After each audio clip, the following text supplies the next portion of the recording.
Alright guys, welcome back. It's Fletch with the Big Sky Tactical Channel. Today we're going to be talking about priming. And your normal quote-unquote sequence would be you would clean your brass if you choose to do that. It's not a necessity, but I like to do it. A lot of other people like to do it.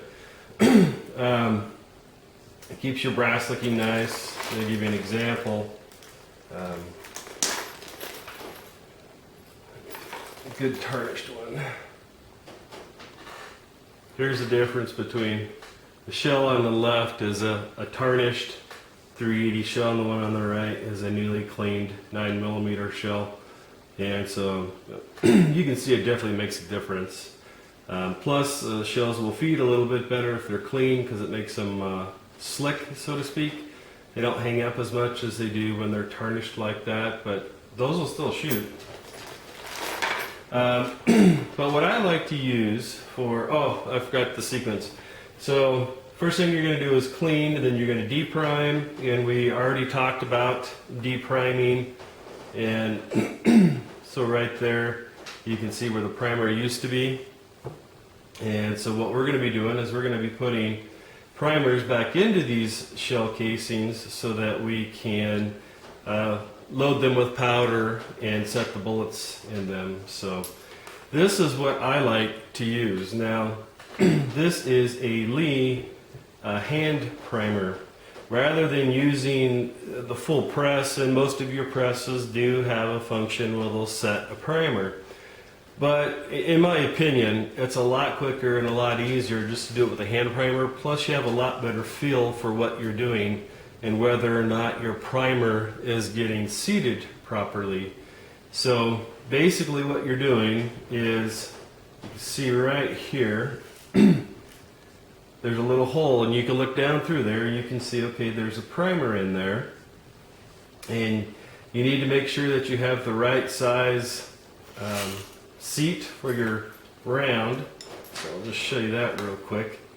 And so when you buy one of these, you'll need to make sure that it includes the right size shell casing seats, or that you buy the right size. But basically you just push down on the tray, it's spring loaded, and then let it back up, and it holds it in place. But anyways, so then you tip them down so you can see it there. You take your round, you slide it under, and you just give it a good firm squeeze. Then look at the bottom and make sure that it's flush, to make sure that it's not a defective round, and it's not. And the next round automatically slides into place. Give it a good firm squeeze, check it, it's good. And you'll hear people talking a lot in the gun and tactical community about smooth is fast. And the idea behind this is, not necessarily to be fast, but try to be smooth. Try to get into a rhythm that works for you. I find that myself, what I like to do a lot of times is I'll switch back and forth from hand to hand, and a lot of times some primer pockets are a little tighter than others. The bottom of the shell, that pocket right there, the primer pocket, some of them are tighter than others, and so if it gets to be a little bit tighter, I'll just take my other hand and I'll put it down there to help get it seated in there. Now I've got more than enough strength to do it one-handed every time, but the issue being that if you do 1,000 of these in one afternoon, you're going to have some pretty serious forearm pump going on. For those of you that ride dirt bikes, you'll know exactly what I'm talking about.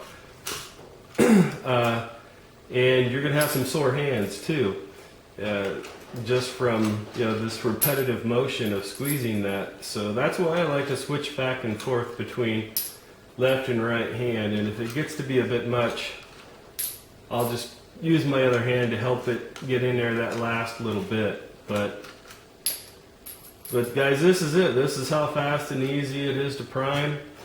Make sure that you follow the manufacturer's instructions and do what they tell you to do. All of those disclaimers. But that's basically it. So that's what I recommend for doing priming. And in my first video, I talked about,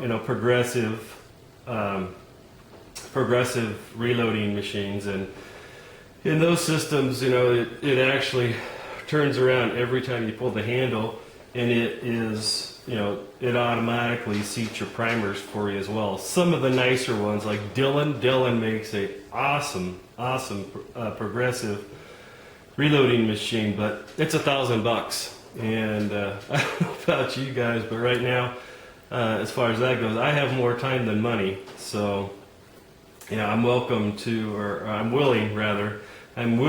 to put in the labor myself, and just do them one stage at a time. And so, like I said, this is what I would consider for me to be the second stage of reloading, which is priming my shell casings. And a couple things I wanted to share with you guys about these Lee hand loaders, and other companies make them too. And no, I'm not saying Lee is best or anything like that. Actually, Lee tends to be one of the least expensive, and therefore most often ridiculed brand names out there. But just a couple of things that you may find, especially if you're trying to be cost conscious like me, and you're just picking up other people's brass. You never know what kind of brass you're going to get. And some of these brass pockets are pretty tight, like we talked about a little bit ago. And so what can happen is you can start to get really fine little brass shavings. And what will happen is those will build up inside the rim seat on your your seat here.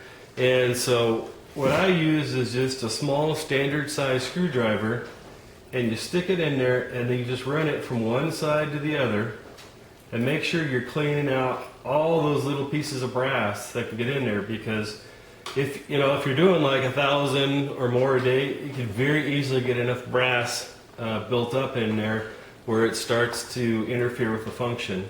And then the second place that you could also have that is right down in here where I don't know if that's zoomed in close enough where you can actually see it, but you can see that plunger right there. That's what actually comes up and pushes your primer into the shell casing.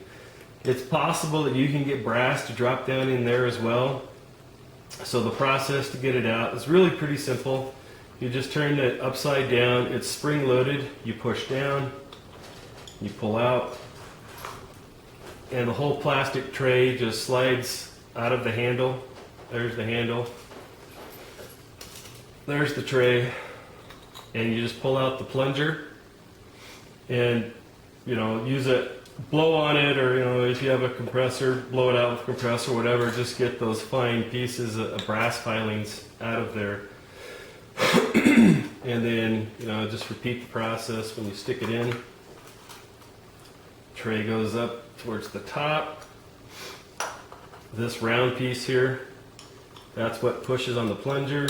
Push down on the spring, turn it back over, push it down so your seat will go back in.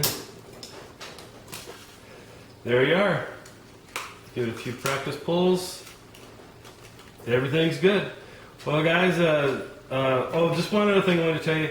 Just make sure you have the right size primers, and of course that goes along with reading the instructions and making sure you're following what the manufacturer tells you to do. But like 9mm, things, smaller rounds like that use a small pistol primer, and 45s use a large pistol primer, and they're not interchangeable.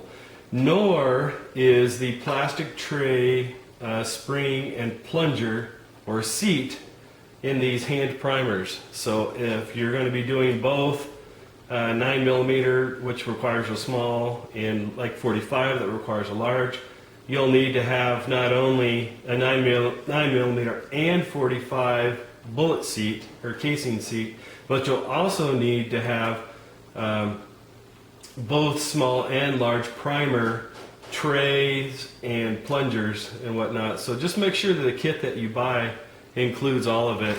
And these aren't exactly expensive. They're not exactly cheap either.